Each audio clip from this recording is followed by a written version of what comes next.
Hi everyone, welcome to Every Day. I am D, and this is not a real episode. This is just so last week I was featured on Gunter's VR talk show, which is called Virtually Incorrect. Virtually Incorrect is kind of a panel discussion show about virtual reality, and it's actually held in virtual reality on using RiffMax Theater, which is it's was originally designed as a way to a multiplayer movie viewing application, so you could watch movies with your friends in a theater in VR. But they've started using it for all sorts of other things like karaoke and these live talk show productions and just all kinds of stuff. So on this one, I was actually featured as one of the guests, and so I got to sit right next to the host Gunter at the big central table, and we talked about various VR discussions from Reddit. And we gave our opinions on them. There were some other guests there who were people I really respect, like Teddy, who was the one who worked on Hydra Deck. You see my videos on Hydra Deck, and yeah, there were just tons of great people there. We had a little audience on either side of the stage, just a collection of 10 or so people who were watching us.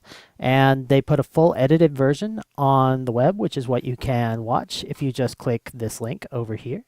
So um, uh, what I wanted to show you with this video is just a little clip of what that talk show looked like from my perspective, because everybody who was there was actually seeing the show in real time live from their own personal perspective. And I think that's what makes this show so distinctive and so different from just say a machinima production that you might see on YouTube in in years past.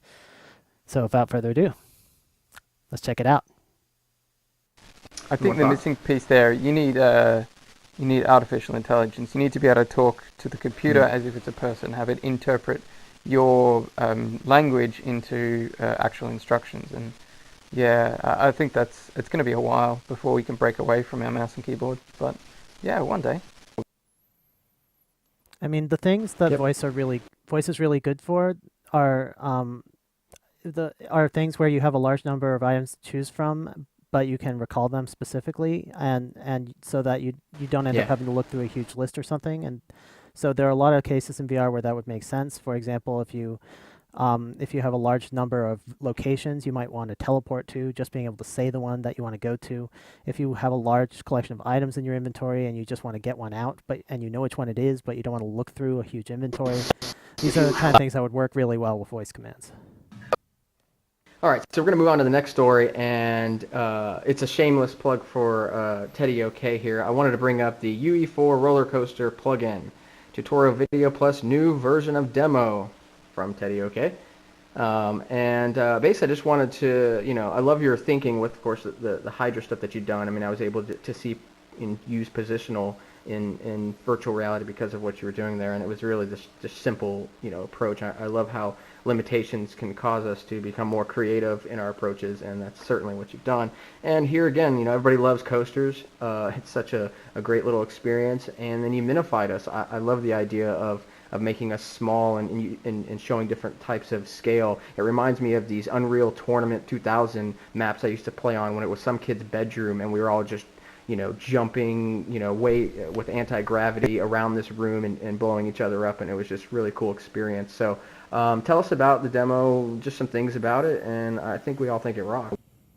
Yeah, cool. Thanks. Well, yeah, I just wanted to kind of get started in UE4. I'd been doing a lot of stuff in the back end and the rendering and poking around in the engine. I thought, that it's time to actually release something. So over the Easter weekend, I was coming up with ideas, and I thought another roller coaster would be cool. There's a lot out there that are kind of like simulation roller coasters, like real life ones, and that's kind of good. But I don't know, there's something different about Boone's one in UDK. His roller coaster was more fantastic, and And it's great. Chris, what do you think about Unreal Engine or any of the stuff that we've just been talking about? I'm really excited that Epic is going all out, or it seems to be really supportive of virtual reality. And ultimately, my dream would be, sort of what Everyday VR has been saying, how it'd be amazing if the content creation becomes accessible to the masses. And I see Unreal Engine 4 becoming that thing. Although, like I said earlier, like, ultimately my dream would be to be able to stand in my room and wearing a HMD with a pair of hydras and be able to feel like God and create things right before my eyes with some sort of accessible VR UI.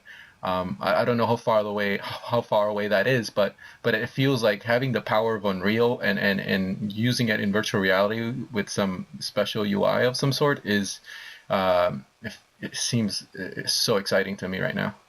Yeah, it's quite the tool. I'm pretty blown away as well. Jonas, what do you think? I didn't catch all the live stream, but as far as it goes, I really like the tutorials and stuff that I've viewed so far. I think I've gone through all the ones that they've released officially, and doing the little bit I did in Unity, it was a little bit frustrating. I think I see a lot of it seems more intuitive. Yeah. Yeah, I mean, of course,